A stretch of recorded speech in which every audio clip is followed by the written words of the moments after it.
광주의 한 아파트 단지에 수돗물 공급이 끊겨 폭염 속에 주민들이 큰 불편을 겪었습니다. 100kg이 넘는 무인 항공기가 시험 비행 도중 갑자기 민가로 추락해 주민들이 대피하는 등 소동이 빚어졌습니다.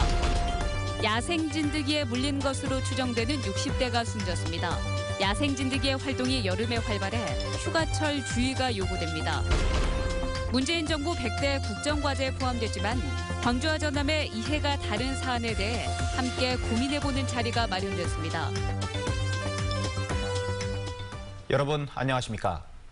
열흘 넘게 폭염특보가 계속되는 무더위 속에서 물을 쓸 수 없다면 어떠시겠습니까?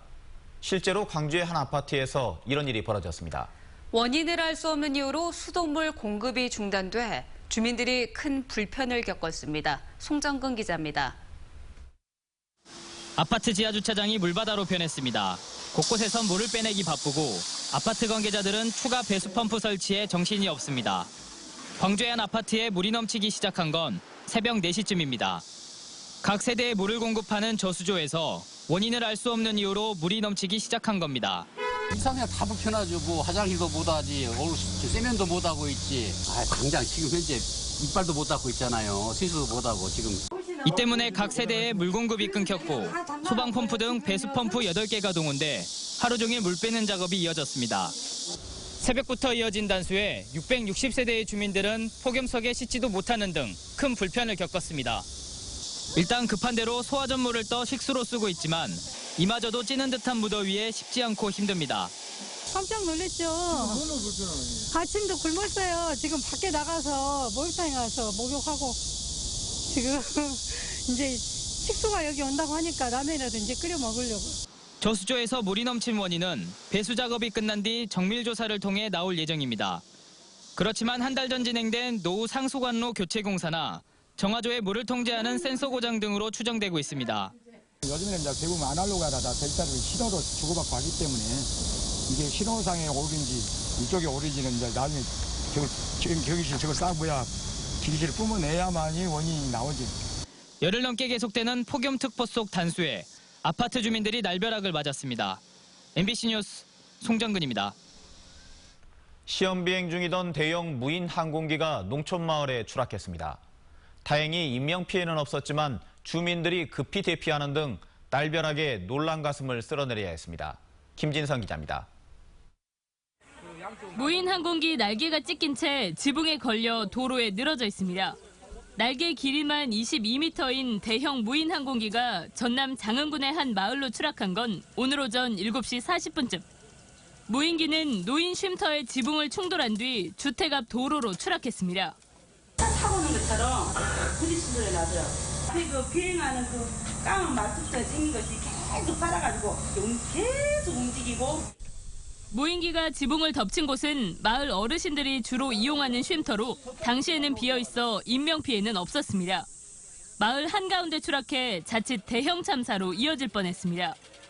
추락한 무인기는 최고 24시간까지 태양열로 비행할 수 있는 140kg급 장기체공 무인 항공기. 앞서 오전 7시쯤 국방과학연구소가 고흥 항공센터에서 시험 비행으로 이 무인기를 띄운 것으로 확인됐습니다. 12시간가량 바다 위를 비행하려고 계획했다 40여 분 만에 바닷가 인근 마을로 추락한 겁니다.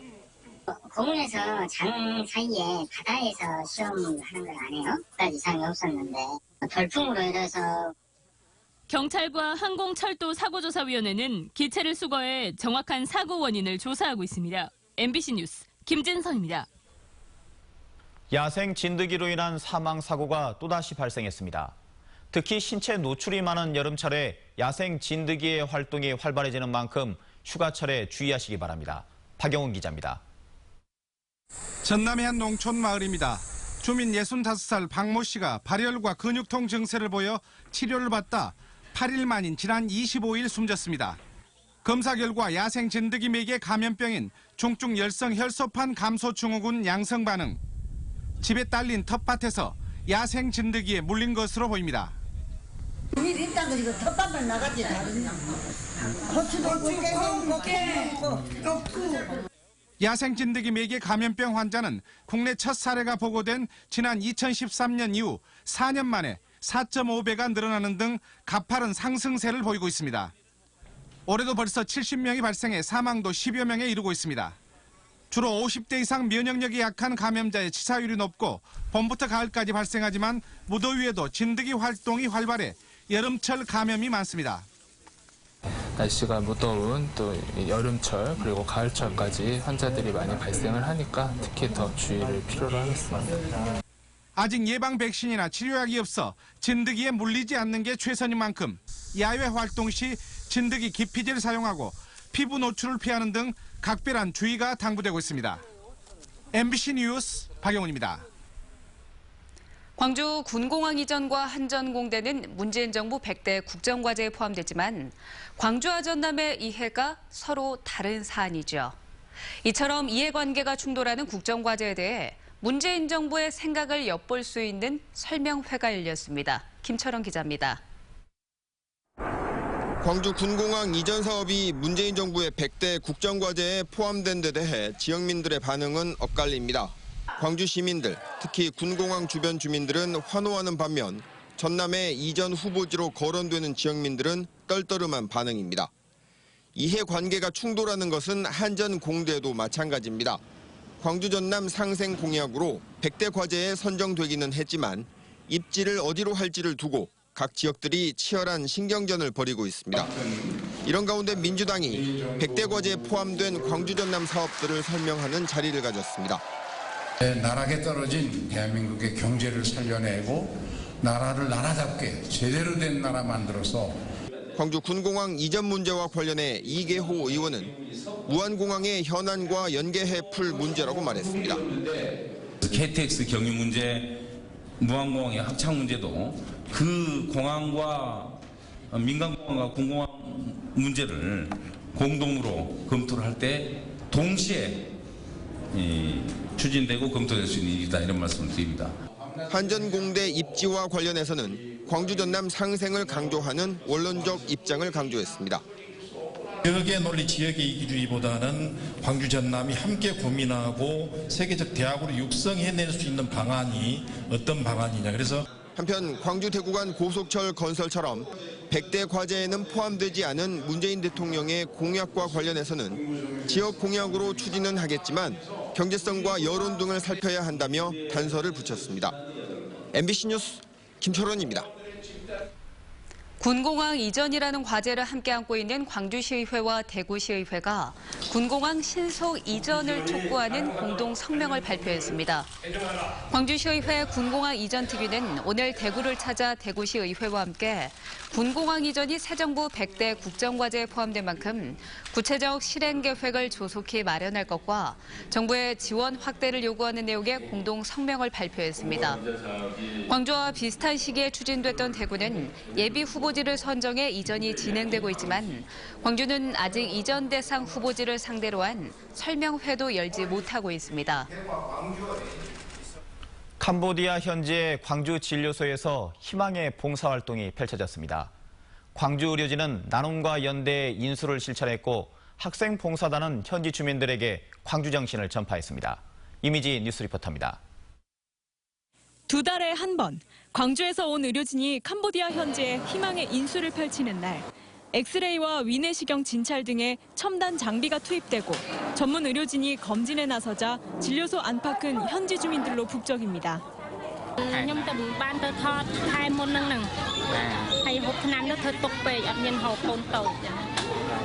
이번 의료봉사는 중학생부터 대학생까지 방학을 맞아 짬을 낸 20여 명의 학생들이 자원봉사단의 이름으로 함께 했는데요. 진찰 보조나 병원 청소 등을 하며 구슬땀을 흘렸습니다. 또 캄보디아 어린이들과 그림을 그리거나 즐겁게 사진을 찍으며 추억도 만듭니다. 어린 사촌들 있지만 좀 더 잘 놀아주지 않고 행동을 많았던 것 같은데 이렇게 멀리 캄보디아로 와서 노예를 보니까 이렇게 놀아주게 되고. 밋밋한 동네 담벼락은 자원봉사자들의 손을 거쳐 3시간 만에 알록달록한 그림으로 채워지고 광주 시민들이 마음으로 모은 후원 물품은 꼭 필요한 사람들에게 전달됐습니다. 광주라는 지역에 사는 사람으로서 자랑스럽다라고 해야 할까? 자랑스러워요. 광주 진료소가 자랑스러운 것 같아요. 국경을 넘어 사랑의 인수를 전하고 있는 광주 진료소가 살아있는 광주 정신의 배움 현장으로 자리매김하고 있습니다. MBC 뉴스 이미지입니다. 김호철 법무부 법무실장이 광주 고검장에, 양부남 대검찰청 형사부장이 광주지검장에 임명됐습니다. 김호철 신임 광주고검장은 부산 출신으로 서울대법대를 졸업했으며 참여정부 시절 대통령 직속 사법제도개혁 추진위원회에 파견돼 활동한 바 있습니다. 전남 담양 출신인 양부남 신임 광주지검장은 전남대학교 법학과 80학번으로 김양균 헌법재판관에 이어 전남대 출신으론 두 번째로 검사장에 오른 인물입니다. 바른정당 이해운 대표가 5.18의 헌법 전문 수록과 관련해 부마 항쟁이라든지 대한민국 민주 역사에 대해 전반적인 재검토가 같이 이루어졌으면 좋겠다고 말했습니다. 전국 정당화를 위한 주인 찾기 캠페인을 위해 호남을 찾은 이 대표는 5.18 묘지를 참배한 자리에서 이같이 말하고 옛 전남도청 복원도 시도민들의 뜻을 받들겠다고 덧붙였습니다. 바른정당은 내일까지 자신들이 추구하는 보수의 가치를 알리고 시민과의 대화, 당원 가입 등도 진행할 예정입니다. 이은항 광주지방국세청장이 취임식을 갖고 본격적인 업무를 시작했습니다. 이 청장은 취임식에서 성실 납세자가 우대받는 원칙이 사회 전반에 뿌리내려야 한다며 고의로 세금을 회피하는 악의적인 체납 행위에는 엄정 대응해 나가겠다고 밝혔습니다. 이 청장은 광주고와 연세대를 졸업한 뒤에 이천 세무서장과 서울청 국세조사 1과장 그리고 국세청 감사관 등을 역임했습니다. 광주 고려인 마을이 수해로 큰 피해를 입은 충북 청주 지역의 여름이불 300채와 생수 6천여 병, 수건 등 생필품을 전달하고 위로했습니다. 광주 고려인 마을의 이번 수해 물품 지원은 그동안 국민들로부터 받은 많은 후원을 돌려주자는 취지에서 마련됐으며 고려인 마을 주민들은 지난주엔 충북 괴산의 수해 현장을 찾아 자원봉사를 펼치기도 했습니다. 담양군이 사업 승인 무효 판결이 난 메타 프로방스 개발 사업을 재개하겠다고 밝혀 논란이 일고 있습니다. 담양군은 대법원 판결을 계기로 메타 프로방스의 유원지 기능을 보강하고 공공성을 강화하겠다며 8월 초 사업자를 재지정한 뒤에 9월 말이나 10월 중에 공사를 재개할 예정이라고 밝혔습니다. 이에 대해 소송에서 승소한 주민들은 대법원 판결에서 보듯이 이번 사업은 불법이고 검찰이 수사를 해야 한다고 맞서고 있어 또다시 양측의 충돌이 우려되고 있습니다. 최근 대법원에서 승인 무효 판결이 난 메타 프로방스 사태가 어등산 관광단지 사업에서도 재현될 수 있다는 주장이 제기됐습니다. 오늘 광주시의회에서 열린 시민협 주최 토론회에서 토론자들은 최근 대법원에서 공영개발로 추진되고 있는 어등산 사업이 담양군이 패소한 메타 프로방스 사업과 유사하게 진행될 가능성이 있다며 새 사업자 공모와 관련해 신중한 추진이 필요하다고 목소리를 높였습니다. 올 2분기 기아차의 이익이 반토막 났습니다.